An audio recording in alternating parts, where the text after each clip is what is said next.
Hello, everybody, and welcome to the CCA League. I am DRF, joined by Mewtwo today, and we are here in reschedule week, trying to get everybody caught up here and decide who is going to make it to the playoffs. And we have a fantastic matchup for you all here to start out our Saturday afternoon with ONSU from The Ohio State University. They will be taking on Vermillion Tides from the University of Louisiana at Lafayette. This is really a winner-go-home situation, Mewtwo.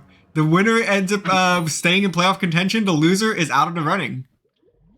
Yeah, so I guess the pressure is on both teams actually to perform well, but hopefully that their nerves don't get to them too bad in this first opening game. And we see a squeezer actually on the side of OnSU, and we see a Explosher.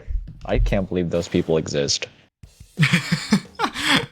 Oh, you say that, given that we play with a Explosher player ourselves.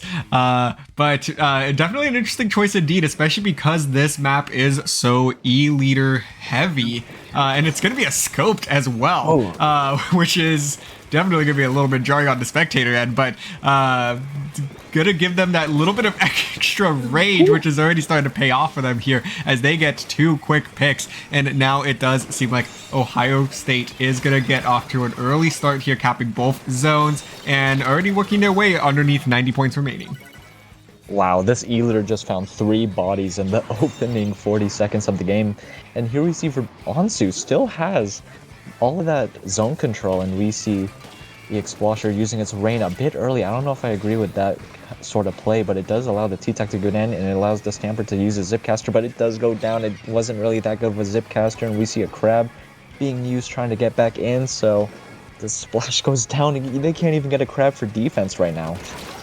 Yeah, they're definitely struggling with that just a little bit, as now we do, we saw a bit of a change of zones there momentarily, but Ohio State just continuing to ride this momentum that they've established for themselves here, able to just continue to get pick after pick, and now it seems like Vermillion Tides struggling to find a way back into the zone. The Explo just trying to get a couple of a little bit of chip damage here, and this triple ink trick's going to try to neutralize it. They will get the neutral, but not going to be able to stop this zone, as finally they will be able to do so following a quick pick of the squeezer player there on the side of Ohio State.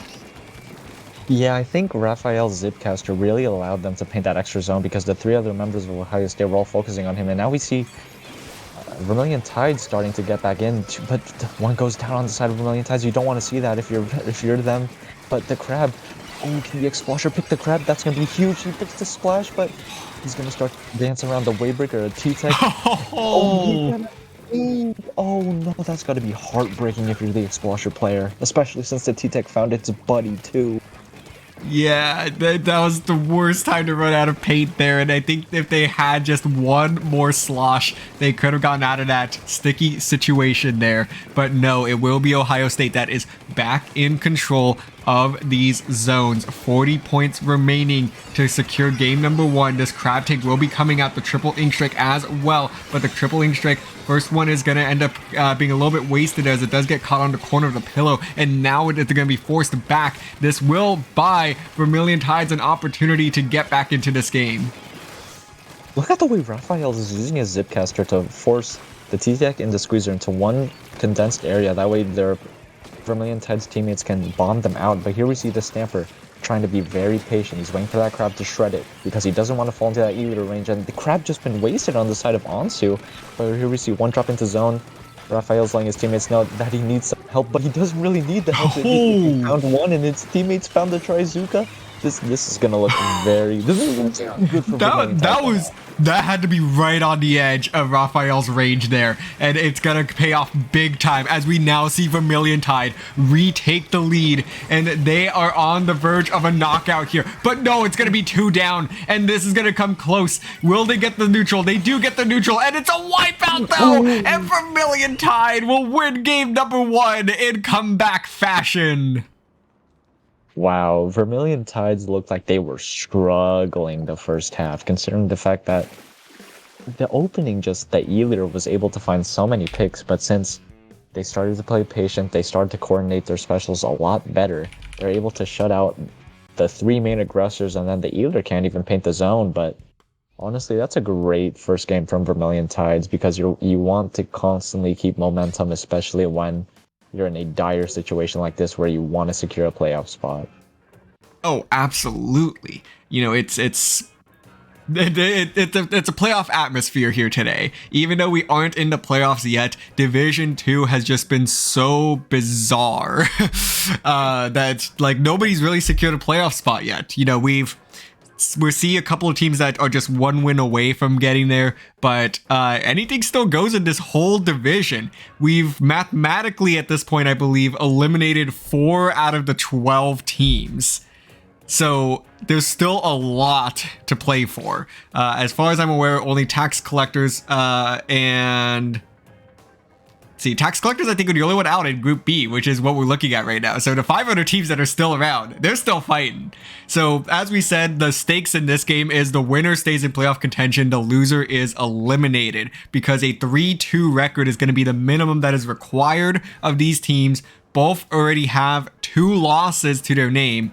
So this one is going to come down to the wire. A fantastic opening game from both of these teams. I feel like this could go the distance.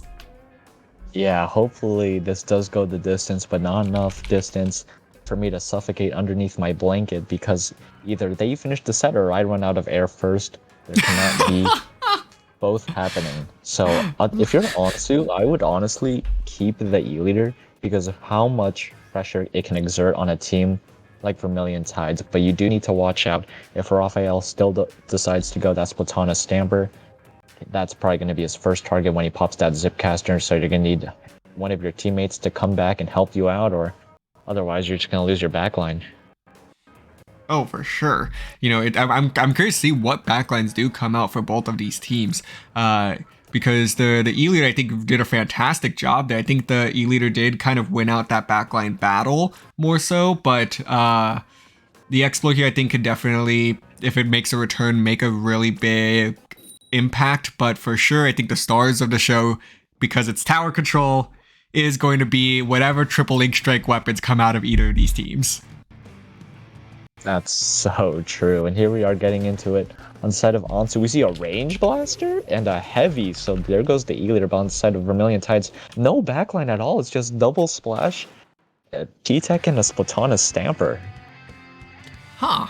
Interesting. Definitely a couple of adjustments that I don't think we were quite expecting there. So the double crab meta is making a return here in game number 2 for Vermillion Tides, as they are going to lose one of those splashes early, and Ohio State coming out strong once again. They're trying to really, make up for the offense that fell apart there at the end of game number 1, and they are doing so in fantastic fashion here, getting a couple of quick picks, but the blaster is going to go down, and Kleb in a sticky situation here, but somehow is going to survive that, and finally is going to go down. Ohio State in control, looking to break through this first checkpoint. I was going to make a Stormtrooper joke, but at least they killed him. Oh, but there goes the splash on the side of Vermillion Tides, flanking the tower, but he finds 2 before he goes down. But OnSU still rode the tower until 42. They could have got off a lot sooner, but the fact that they kept on pushing just means that Vermillion Tides just need to push that much harder when they start their push. But I don't really like the use of this crab, because you don't have a pushing crab to work with, considering your other splash doesn't even have a crab online. But does it really matter when one person on OnSU goes down? True.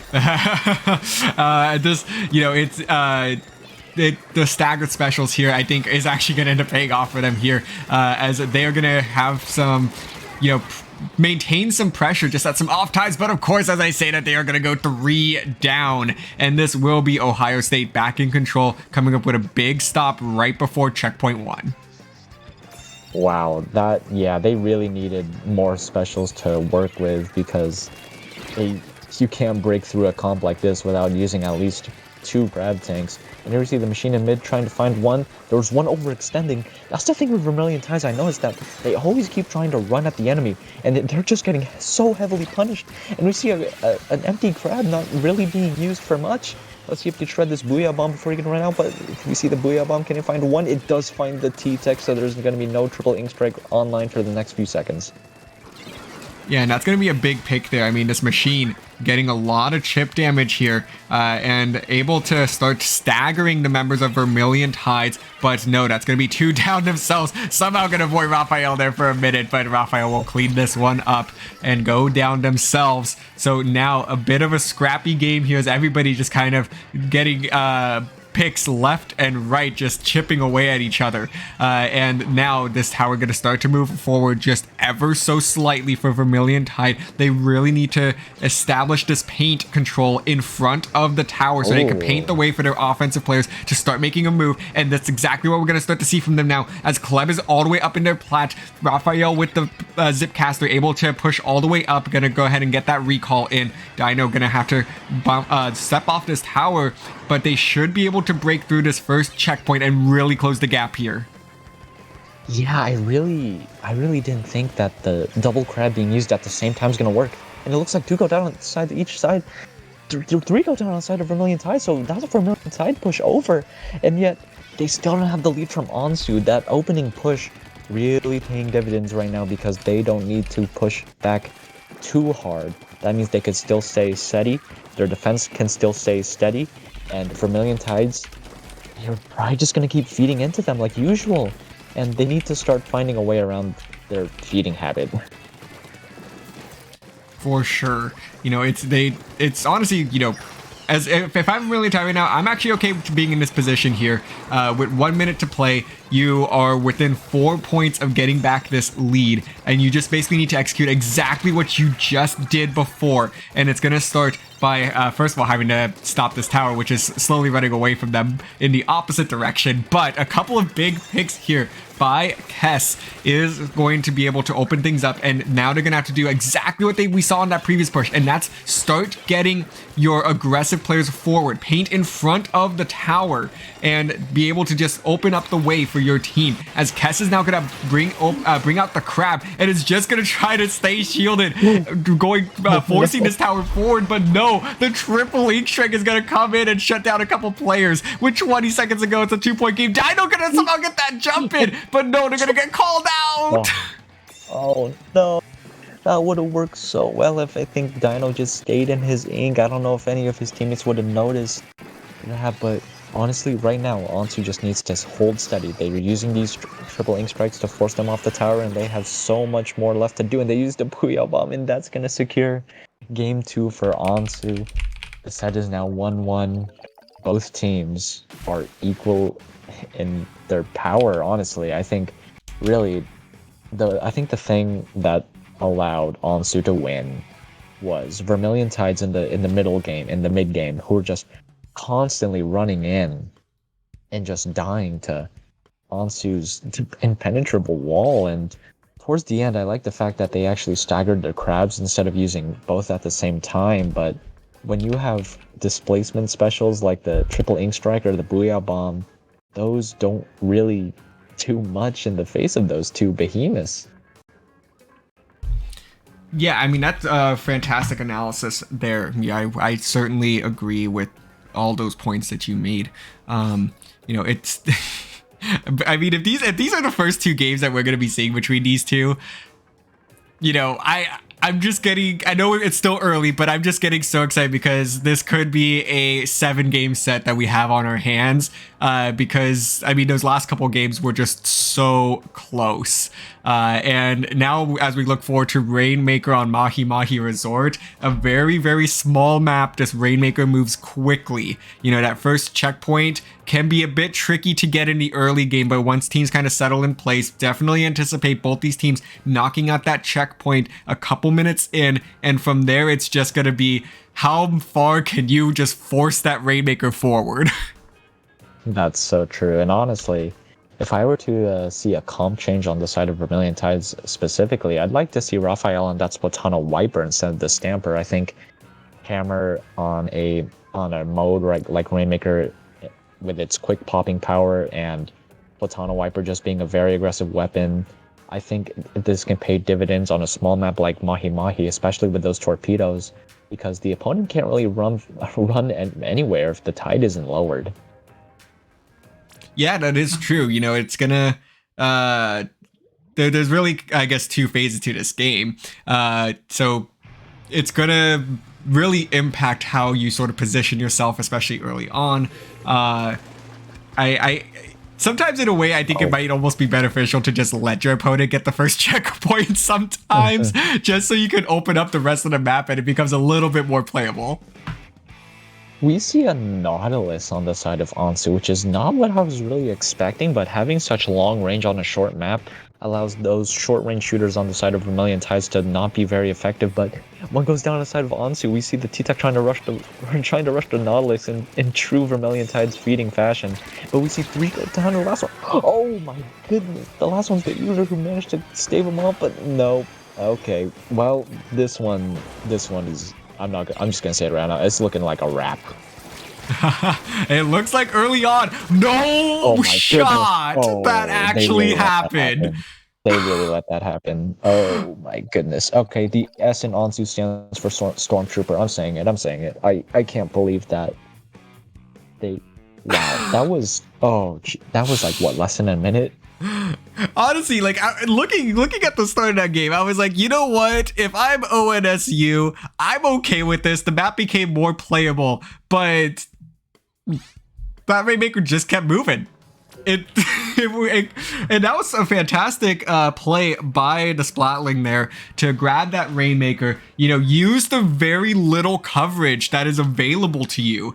And they did it to perfection. Just, you know, hop onto that ledge right around the pillow. And then on top of that, they actually went to the back side of the pedestal to work their way up, which is a great move there because you're sandwiched between the pedestal and the ledge there, and it's a lot harder to get a good angle to stop that Rainmaker. And we saw that ONSU was getting ready to position themselves in front of it to try and stop that Rainmaker, see if they could stop the bleeding, you know, at all, because that was just a very precarious situation for them. But they just were not able to. Vermillion Tides executed that push to perfection and won that game in what, like 30 seconds?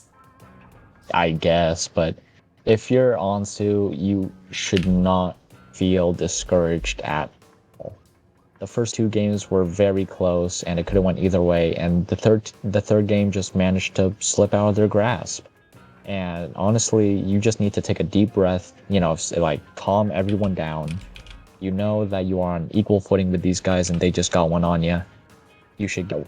Like, if you're the captain, you should be like, okay, they got one on us. Let's get one on the back on this map. Because Clam Blitz Manta Maria, I wouldn't like to say it's a snowballing map, but you could definitely hold a lot of powerful positions when you're pushing, especially with something like a crab tank or a triple ink strike. Yeah, for sure. You know, I'm just trying to think, you know, what else ONSU needs to do going into this game.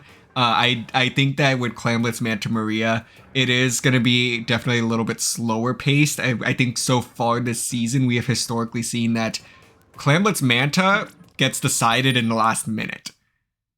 Like sometimes we go 4 minutes without scoring. Sometimes, you know, we kind of get maybe a clam and some change going either way in the first 4 minutes. But this game ultimately is decided on a last push, I feel.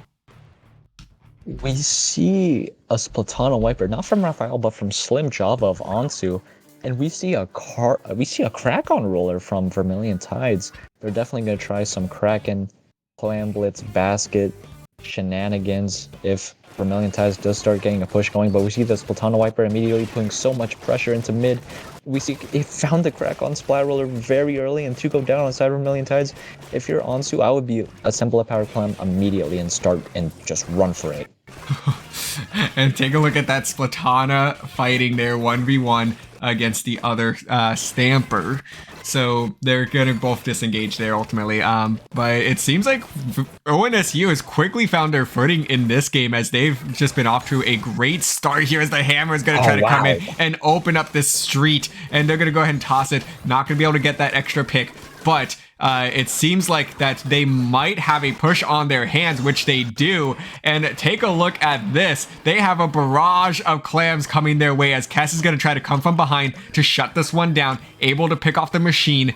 And now it's going to be the T-Tech that goes down. So 50 points in the opening push for Ohio State. That's got to be, that's got to feel pretty good after the last game that we saw.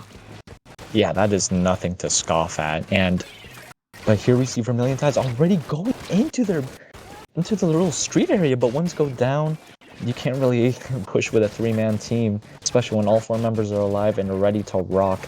We see the crack on Splat Roller, having that Kraken ready. That's going to be the main pusher, but it goes down, and they press the R button, so they're going to lose a lot more points than if they weren't to use it. That's a real heartbreaker, honestly. Absolutely. Wavebreaker is going to go ahead and get a pick there for that Splatling. Raphael, though, going to clean this one up, and this has just kind of become a big skirmish in mid, and with 2 down on the side of Ohio State, Vermillion Tide is going to try to take this opportunity to make a move. Kleb going to pop that Kraken to really open things up, and Raphael will be able to slip on through, and now is going to pop that Zipcaster, able to find 1, and they do have that second power clam on the way. Can they get it in the basket in time? Yes, they will, as they do have that major man advantage now. 5-point lead for Vermillion Tides as they now control the street of Ohio State, and they're going to be able to continue piling clams into this basket as Ohio State, now with all these specials coming online, will force this basket to be closed. Clem almost going to sneak in there, though. Oh, that could have been disastrous. That could have been really bad. That gap would have widened so much more, but if you're OnSU right now, one is down on the side of Vermillion Tides.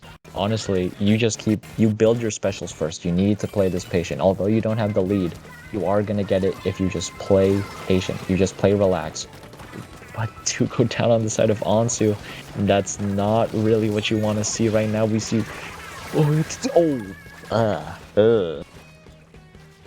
Well, they are able to continue to clean this one up.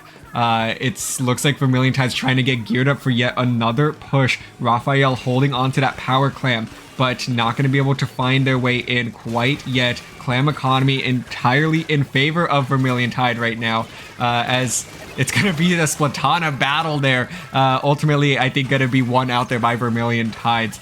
So take a look at Kess, though, like how far up Kess is pressed forward right now. And that's going to try to open things up once again for their team. But I think it might have just been a little bit too far forward, as this is going to be a huge stop by Ohio State. Able to clean this one up yet again and prevent any more damage being done here, as now the machine is going to get shut down also. So that might have been a staggered wipe in a way for Vermillion Tides, and a nice camp there on the jump despite the roll, it seemed. Great job there by the Wiper, and the Wiper continues to get pick after pick. This could be an opportunity now for Ohio State to start moving up towards this basket. You just gotta watch out for that Splatana Stamper. He has the Zipcaster ready. He's gearing up for his defense, and crack on roller just keeps getting the air throw finds 2. Look at the Splatana Stamper and Zipcaster. He can't stop the basket immediately. So here we see OnSU starting. Can they get the lead? They do. Yes. But all they need to do is widen that gap. The more you widen that gap, the more points they need to put in. And Vermillion Tides already needs to get 1 whole power clam in to get the penalty down to just plus 10. And then they need to keep getting more and more and more. But here we see the Kraken. The Kraken is going to make a move. No, set up the Kraken to be right under basket. You got to get this jump off. I don't know if they're going to get it. Yes, they will. Here comes the jump. The jump is going to come in. And there's 2 power clams and that'll open the basket. They need 1 more clam, but they don't have it. Oh, no. Oh, no. OnSU are the skin of their little chinny chins. They managed to avoid it after a disastrous 2 down at the start of their push. If Vermillion Tides just had 1 more clam, if a group of clams spawned in the street, that could have been so bad. for OnSU, but no. They they scrape by, and now the set is 2-2. My jaw is just dropped right now. I, I think I'm gonna run out of oxygen before this set ends. So honestly, if you don't hear anything from the rest of me, probably like game 5, I think that means I'm well passed out. So if you're OnSU, pat yourselves on the back. After a disastrous game 3, you managed to get it together, pull it together, and come back game 4. And here we are going to game 5 on probably one of the best maps in the entire game, Inkblot Art Academy on Splat Zones. You know, Mew, I know you're trying to move us forward here in the set. I just don't know what the heck we just saw. That was, I think, the most wild conclusion to a game that we have seen. You know, this is up there with that PAL Florida Gulf Coast set, Scorch Gorge Clamblitz. That was just wild. But this one was, I think, maybe at that same level, maybe a little bit above that. That was insane.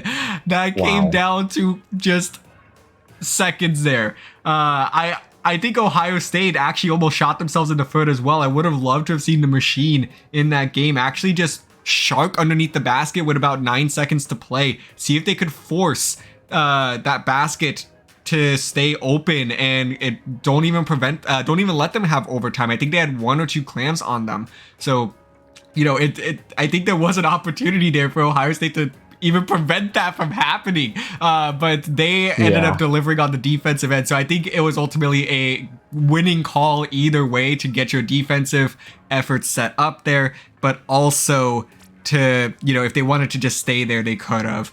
I don't know. I mean, we got to move on. We got to move on. But I just think like, because, you know, they're not the cream of the crop of like top level teams. So I don't think if they're thinking, I don't know if they're thinking that far ahead, but honestly, I'm just glad that they were able to avoid that sort of blunder.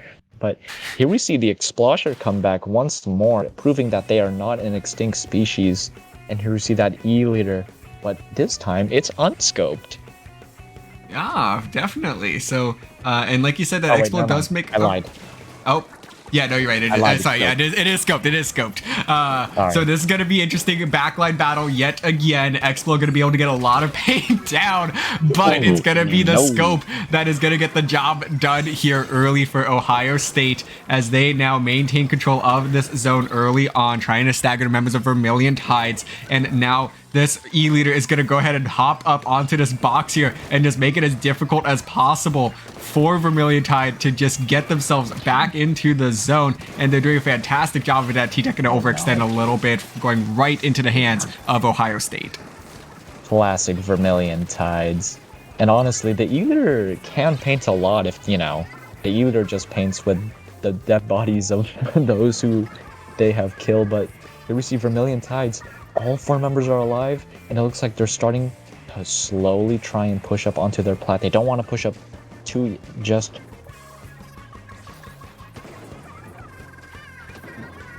And so Ohio State gonna try to get back into this zone here. You trailed out there for a second. I don't know if you ran out of oxygen. But it will be Vermillion Tide that continues to hold onto this zone, and they are going to try to pull off what they did in game 1 with Umami Zones, able to come from behind here in with an early deficit, and now are in full control here. Ohio State going to make one last ditch effort to neutralize this zone, and they are going to be just a little bit shy, it seems. Vermillion Tides will hold on yet again for a knockout. The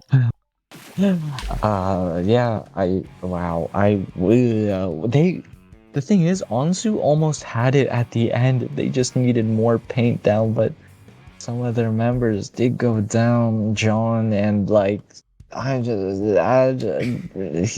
we are, you know. Vermillion Tides is up 3-2. My oxygen levels are down 32%, and let's just hope that if you're Vermillion Tides, you could just grab each other by the arms and be like, please, let us end this, please. Tower control Mako Mart. Oh, wait, hold on. This is another good map mode. Hold on. Let me just grab my oxygen tank. Hang in there, Mew. We're almost there. I think for Mew's sake, Vermillion Tides is going to have to pull this one out. But Ohio State is on the verge here of missing the playoffs. Did they think the set was over? Like, did they hear me struggle for air? Did they want to give me some mercy? Like, what? That's a fantastic question, Mew. I don't know what happened. Maybe the captain or the lobby host, I should say, is subbing out for Ohio State. That could be a possibility. Potentially, I don't know. Wait, we do have the score right? Yeah, we do have the score. This is 3-2. I hope. Do we hear anything from the captain? I am checking. I'm not hearing anything from anybody. You know what? I think the captain ran out of oxygen. I think that's what happened, and so everyone's running out of oxygen apparently. Yeah. Yeah, but that's how tight this like everything. I feel like we've all been holding our breath from start to finish in this set so far. Wow, this is such a good set, and I can't believe it hasn't ended yet. And Vermillion Tides, you know, although they do like to throw their bodies at OnSU, they're making it work. You know, like during that tower control Hagglefish game, you know, it didn't work too much, but in the Rainmaker Mahi game, that really worked out for them, being able to collapse on them so fast, because I think Vermillion Tides just plays a lot faster than OnSU does, and so I think that's going to be the deciding factor in this Game 6, if, you know, there is one. All right, so we do have word that the room will be coming back up here in just a moment. Apparently, Ohio State was trying to fix something on their end. Could be, you know, something like net related, or just have to do a bit of a reset. Whatever it may be. They're just, whatever adjustments you got to make, now is the time to make them, because Ohio State is out of wiggle room. It's win or go home, literally each of these games now. If they lose one more, they are out of the Division 2 playoff running. You know, Vermillion Tides needs one more game here to extend their opportunities to make the playoffs. So the stakes cannot get any higher, honestly. Yeah, I think Ohio State needs to pull out their oxygen tanks and keep on pushing, just like me for real. And here we see the room is starting to go back up. We are starting to rejoin, and if you're Ohio State, you just need to be like, okay, here's the plan. We're gonna cut off their oxygen supply. That way they play a lot worse. They don't feed at us more, because in the end, you know, it's all about living, you know. Like, what's more important, winning this set or breathing? You might get some differing answers on that, Mew. I'm gonna be honest. I think that these teams are just, you know, they're so into this right now. There's just so much at stakes that realistically, I feel like some of these teams are just like, we're just gonna continue to hold our breaths just a little bit longer, because like we will do what it takes to get ourselves into those playoffs. Yeah, I'm kind of into this too. You know, my back is sweating, my head is sweating because of how much times these teams have put me through an almost heart attack situation. And here we see all members are back into the lobby. I think Okamu's taking my advice and getting out their oxygen tank. And here we are finally going to tower control Mako Mart. With such a small map, I still think this is such a favorable game for Vermillion Tide, so you just gotta be like, okay, this is a short range map that favors the short range shooters, and Raphael, who could easily poke the ledges using his massive Splatana pool noodle with serrated edges on it. And if you're OnSU, would you even consider bringing the E leader? That's a good question.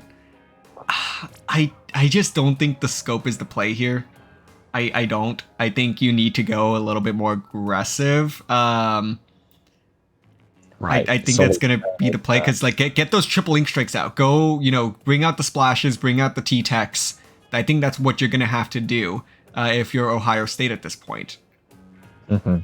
So what you're saying is they need to bring out the unscoped E leader in order to be more aggressive. I mean, a small adjustment like that, I think, even works here. It does give them that opportunity, like you said, to be a little bit more aggressive.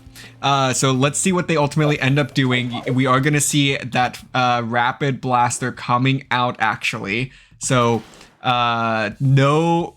So Okamu's going to switch to that Splatling, actually. So no backlines other than Okamu here. And even then, that's... The heavy Splatling, it's a decent amount of range, but not compared to what we've seen so far in this set. Oh my lord, the way Vermillion Tides were just able to collapse in on that Tenatech and Machine. And the Machine goes down again. What is going on in their base? And we see the Crab on the tower. We see the triple ink strikes come out on Vermillion Tides. They want to end this. They just want to end this game. They just want to end the set way too, just early. They got things to do. They probably have homework. And here they are, barreling towards that second checkpoint. Oh my goodness. And it looked like the T-Tech there, Big Gate, was going to try to jump out, but not able to get it done as the second checkpoint is falling now. And it's Vermillion Tides that is already on the road here to getting one step closer to the playoffs. 16 points remaining. Raphael going to jump in to get one more point. Kess is the last person standing. They're going to have to back off now. So we're a minute into the game. We've already seen Vermillion Tides push this tower 85 points, and Ohio State now has a mountain to climb to keep this set and their playoff hopes alive. I don't know if they could keep their playoff chances alive, especially when they wipe out and the tower hasn't even been reset back to middle. We see the Crab on the tower. He's in ball form. He's a little baby, but he gets violently shoved off. Just like how I shoved the kindergartners off the slide if they've been taking too long. But here we see a battle on the tower. Raphael takes one for the road, and it looks like OnSU just... Oh, Vermillion Tides just made the mountain so much steeper. It's now... It just feels as if OnSU is just going to start climbing Mount Everest at this point. I'm still trying to figure out what I really hope you don't do that at the playground view. But Ohio State, and you are correct, they do have quite the mountain to climb here as they work through this first checkpoint. They are making a great push here, though, so there could be an opportunity. They're going to severely close this gap in what was seemingly to be a very scary situation for them. The Splatling is going to utilize the Wave Breaker to just force their way through this second checkpoint, and with just like that, it's a 15-point game. Ooh, the Splatling finds one. We see Raphael desperately trying to aim at that tower, but as a Splatani, you have a vertical line of aim. But Vermillion Tides barely stops. Ow! They didn't even stop it. Here we see the Wiper, Splatling going back on tower. But we see the Machine stopping him. I think his teammates really needed to focus that Machine a lot earlier, but now Raphael going onto their stack along with the T-Tech. And if you're OnSU, you shouldn't give up yet. That push showed that you are more than capable of doing it. You just need to have everyone working together. You need those specials working together, and you need those bodies dropping. But not like that. You can't have one go down. Oh my goodness. This continues to be just such a close game. What seemed like a Vermillion Tide runaway is just... The gap just closed so much. I think you're right, though. For Vermillion Tides, it's really been the Machine in Dino that has been just holding this together for them. Like, I think that they're the MVP so far because they got a couple of really crucial picks there to hold on to this lead. But, everyone else has kind of just been making some major contributions as well to hold this lead where it is. But no, with that Inkjet, it's going to be 2 down on the side of Vermillion Tides, and Ohio State, with 1 minute to keep their playoff hopes alive, are going to try to make a push here. They're gonna need to stop that machine and stop Raphael from setting up on that top right. Like at the start, but you see the machine go down. Raphael's using his Zipcaster a little bit too early, but we see 2 go down. The tri-strikes stopping the tower temporarily, but we see the T-Tech, who is still alive, trying to flank, but he goes down to the bomb. No one's trying to ride tower. The Rapid's on the tower, but here we see Raphael trying to go to their little freezer area. But here we see him being pushed away from all those. But he's getting stuck on the top right again. He might need to drop on the tower, but would 2 go down? Raphael, if he goes down. Oh my goodness. Oh my goodness. Are we good? Oh. No! It's Ohio State with the 1 point away from securing the knockout! They're gonna get shut down! And this is gonna be possible. This is gonna come down to Big Game versus Clem, the T-Tech battle here! And Clem! Oh my goodness! Ohio State forces Game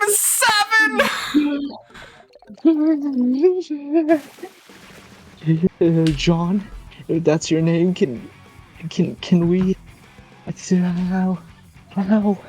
How did the stars aligned? They got their specials coordinated. It was a commentator's blessing at the end. OnSU. In the end, they were able.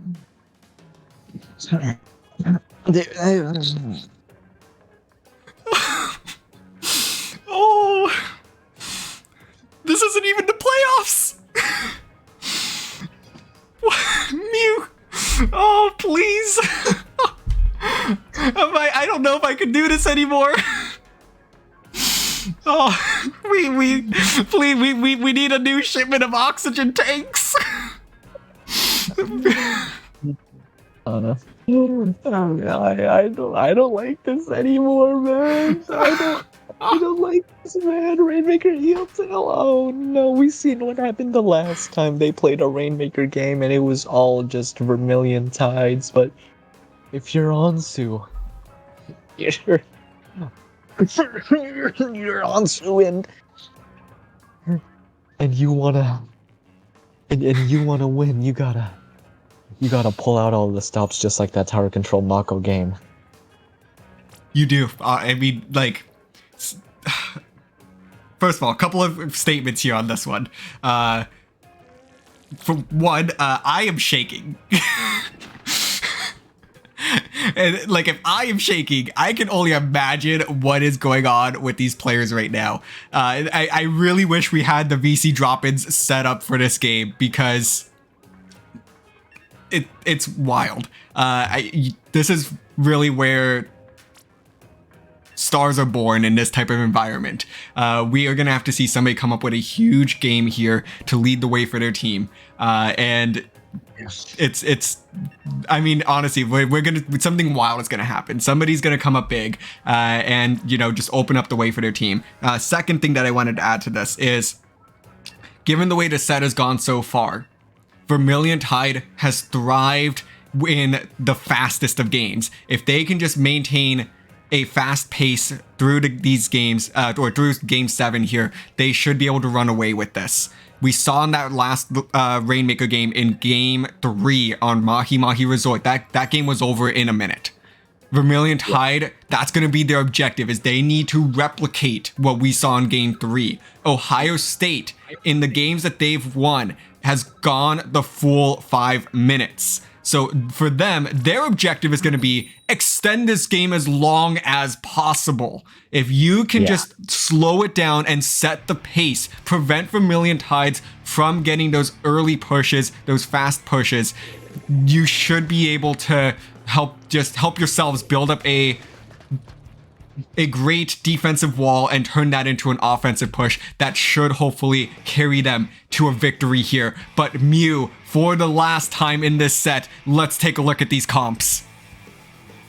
We're kind of just seeing what everyone else has used throughout this entire set. There's really no Shockers, but here we see Sultana Viper just by himself, but he's getting saved by his teammate, the Heavy Spiraling, and that's 2 down for Vermillion Tides. I know you said OnSU likes to kind of win in the game of in the war of attrition, but do we really need that sort of attritionist war? Because honestly, OnSU can probably break through this checkpoint if they just play patiently right now, but Raphael doesn't want to be patient. He wants to get this. He just wants to make them lose this Rainmaker. And you see, the Rainmaker just got the free path, the freest of paths. I have never seen something more free ever since that one Burger King coupon I got in the mail saying that I could get things for free if I just tell the employees that I'm poor. I have no idea what you just said, but I'm gonna go ahead and just say yes. As we do see Ohio State with the early checkpoint here. Definitely a little bit of a flip of the script from that last Rainmaker game and what we've seen so far in this set. But Vermillion Tide is gonna be very quick to respond here, able to get 2 down, make it 3. It's only Slim Java that's gonna try to stop this push with the hammer. Not gonna be able to do so. Kess is gonna go ahead and take this checkpoint down, and with this pop they should be able to tack on some more points here. Kess gonna pick this one up and gonna get shut down. 39 points remaining, so that's 12 more on the board plus the lead, and with 2 down this push should effectively be done. So now it's going to be Ohio State's opportunity to try and respond here. A great call out on the shark there. Wow, I did not even see that one. Yeah, I don't think both of us saw that one. But honestly, if you're Vermillion Tides and OnSU, you know this game isn't over until you see all the tape going across that says game. But here we see the hammer going in. You see A huge triple there by Big Gay, and Big Gay's gonna hopefully try to lead Ohio State to a big push here. They are so close to adding more points onto the board, but they're gonna be so careful with this. 3v3. Dino gonna try to come up onto the left side of this Rainmaker here. No, it's gonna get shut down. Okamu with this Rainmaker gonna try to push forward, and that's gonna be the lead. 4 points. Kleb though with the stop seemingly here, and now it's with 2 down on either side. They're gonna push this just a little bit further to extend the lead to 7, and this is by no means a safe lead, but it will do for now, as with 3 down this push is effectively over for Ohio State, and now Vermillion Tides looking for a response here with 2 minutes to play. Vermillion Tides burning both of their specials. They burned the Crab and the Zipcaster. They want to start getting a quick wipeout. That way they can push, but both of their specials are gone, and yet all 4 members of OnSU are still alive, except for that Heavy. Please excuse my language, but oh my goodness. We see the hammer coming in. Raphael doesn't manage to get it, and 3 go down on the side of OnSU, but 2 go down on the side of Vermillion Tides, and it's at 36. That's the lead! Oh my goodness, we have what a back and forth game here, and that's gonna be a massive lead for Vermillion Tides as they now take back control. 22-point lead, a minute 20 to play. Ohio State is on the ropes now. They have to come up with a big push here in the closing minute to keep their playoff hopes alive. The crazy thing is that a win here does not secure the playoffs for either of these teams. It just keeps their playoff hopes alive. Loser is out of the running. 1 minute to go. A double on the side of Ohio State, and that's gonna try to open things up for them here for one more time, one more opportunity. Can they do it? I think they can. You've seen what magic they could do in that Tower Control Mako game, and here they have the mid control. They are starting to have the specials on deck. We see the Wavebreaker being used just to snuff out any sharks. Here we see one person's in mid, one person on Vermillion Tides is still in mid, and it's Dino. But he goes down. Big Gay trying to have a big opening again, like they did with that opening with that triple that allowed him to get the 32. But one goes down on the side of OnSU. We see the Nautilus go down. They need to grab the Rainmaker, but don't grab it just yet because there's so much going on. We see Dino once again pressuring it. He goes down to the Tri-Strikes. Oh, he's gonna pick up this Rainmaker. It's gonna be the Heavy, and here we go. Here we go in the starting overtime. And that's it! Oh, never mind. Oh my goodness! Vermillion Tides is going to hold on here in Game 7. The Wavebreaker Splatling combo to shut down the Rainmaker. And that is game, set, match. Vermillion Tides keeps their playoff hopes alive. Yeah. Oh my goodness, huh?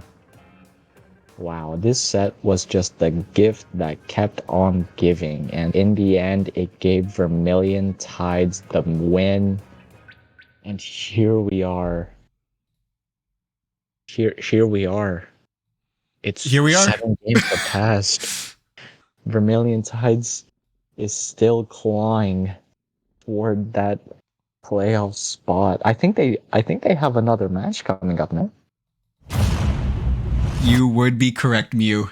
This isn't even it for Vermillion Tides today. So, first of all, congratulations to Vermillion Tides for the 4-3 victory in what has just been, I think, the most exciting division that we have ever seen in the CCA. CCA Division 2 has just been wild from start to finish. I think everybody at this stage has won a set and lost a set, with the exception of Florida Gulf Coast, who has yet to lose. They will have a couple of games coming up tomorrow, but anything can happen there. But, I mean, this whole division has just been an absolute treat. And I could not have asked for a better group of teams to really partake in this absolute chaos. It has been such a roller coaster. Ohio State, their journey ends here, unfortunately for them, but they put up just such a fantastic fight week after week, game after game. They, just to kind of give a bit of a recap, they beat Old Bay Brigade, the only team to do so in another 7-game set. They also beat Tax Collectors, but fell short against UFO, Squids at Cal in another Game 7, and then against Vermillion Tides here in Game 7. So Ohio State has really made the most of this season, playing 4 games shy of the maximum number of games you could possibly play.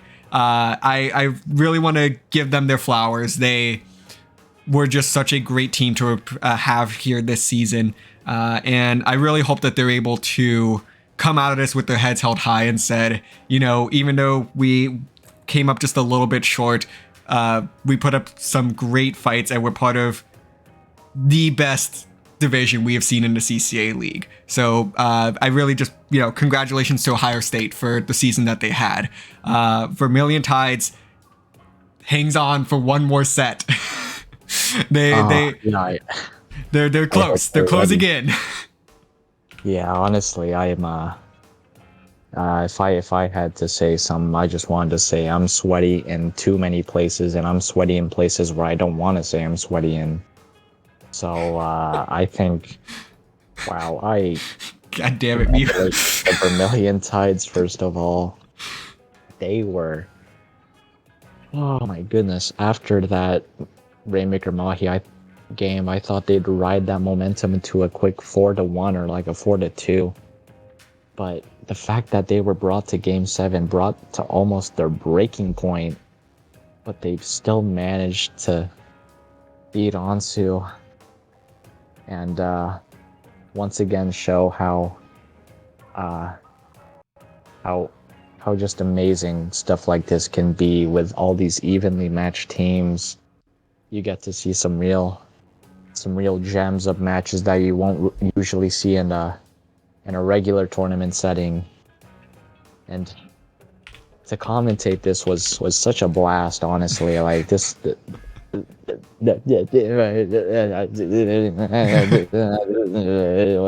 I was you're good, Mew, you're good.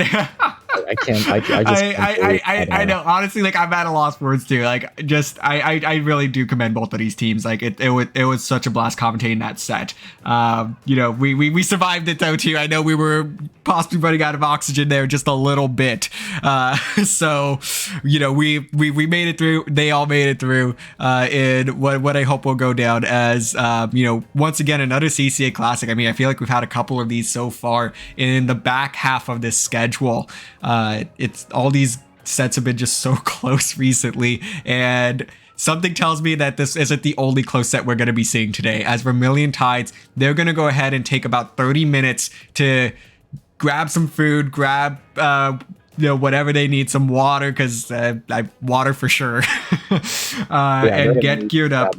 Oxygen tank, yeah. Yeah, grab that extra oxygen tank. Get Amazon can deliver to your house in like a couple hours now, I think. So, you know, just get ready, because one more set ahead for them against Squids at Cal. Well, I guess.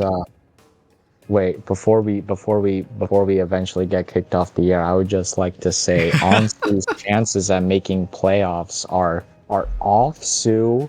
Oh no! Because OnSU off the table. You know,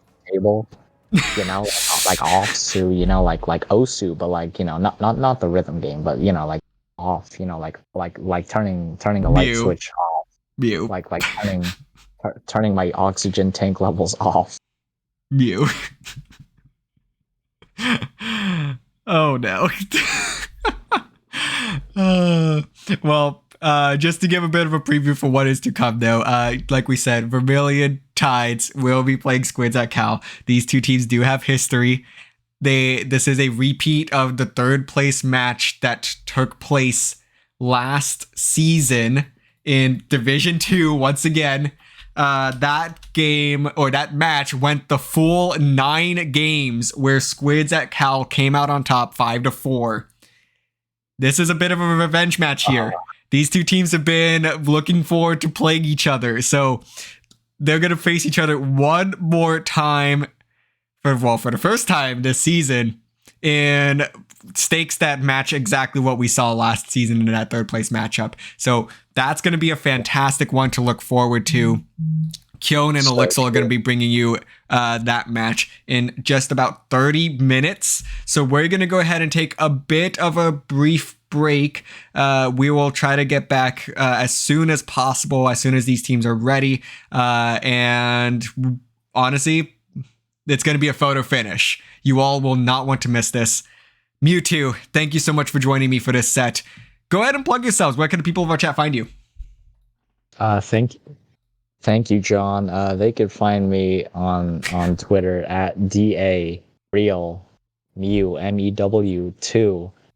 I don't really tweet, but you could definitely follow my team at Best SPL Map Mode. Jonathan, where can they find you? I don't know when my name became Jonathan. It might be the lack of oxygen, honestly, but you can go and find me on Twitter at DRF_Splatoon and on Twitch TritonDRF. But as always, you are more likely to find me here on the CCA Twitch channel. I will go ahead and be streaming the next couple of sets to come as well, so I won't be going anywhere. I will just be taking a step behind the scenes. So again, we're going to take a brief break. We will be back in just a little bit. You do not want to miss this upcoming set. It is for sure going to be a banger. Stay tuned, everybody. Bye.